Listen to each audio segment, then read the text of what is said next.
E aí a gente vai para o teorema central do limite.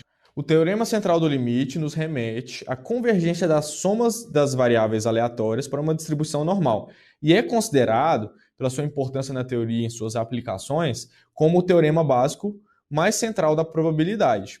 E a palavra central para esse teorema foi dada pelo matemático George Polya. E o nome mais usual é teorema central do limite, que deixa explícito que o adjetivo central se refere ao teorema e não necessariamente ao limite. O que isso quer dizer?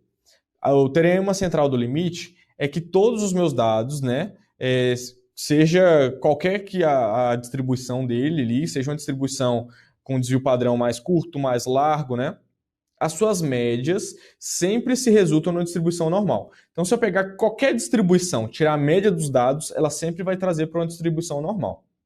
Não queria adiantar muitos dados, não, mas tem alguns métodos de conversão de distribuição não normal para distribuição normal, que são métodos mais simples, que ele simplesmente tira a média dos dados, então ele faz média de grupos, ou ele eleva os dados ao quadrado e traz eles para a distribuição normal. É alguns dos métodos de conversão, mas a gente vai deixar isso para outro momento. Então, para encontrar a distribuição da média, basta conhecermos a média da população e o seu desvio padrão. Ou seja, com esses dois dados, se eu souber a média dos meus dados e o desvio padrão dos meus dados, eu consigo transformar eles numa curva de Gauss perfeita, independente da convergência deles, de vários tipos de distribuição e etc. Tendo média e desvio padrão, eu faço a análise que eu quiser.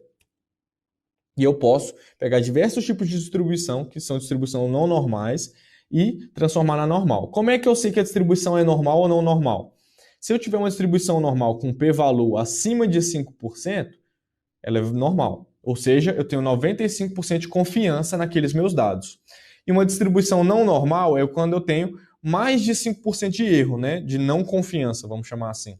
Então, meu p-valor ele vai ser menor do que 5%. A gente chama isso de significância. Então, a minha significância sendo maior que 5%, normal, menor que 5%, não normal. Se for não normal, como eu falei para vocês, eu preciso de um faixa preta ali, um black belt ou um master black belt para a solução dos problemas. Então, quando eu analiso a curva de Gauss, eu posso ter uma curva de baixo desvio padrão e eu posso ter uma curva de alto desvio padrão. Então, é o quanto que ela é achatada nas laterais, que é o desvio padrão ele pode ficar pequeno ou alto. Ter o desvio padrão alto ou baixo, ele é sempre ruim? Geralmente, na maioria dos problemas, ter um desvio padrão baixo é melhor, tá? Porque meus dados variam menos.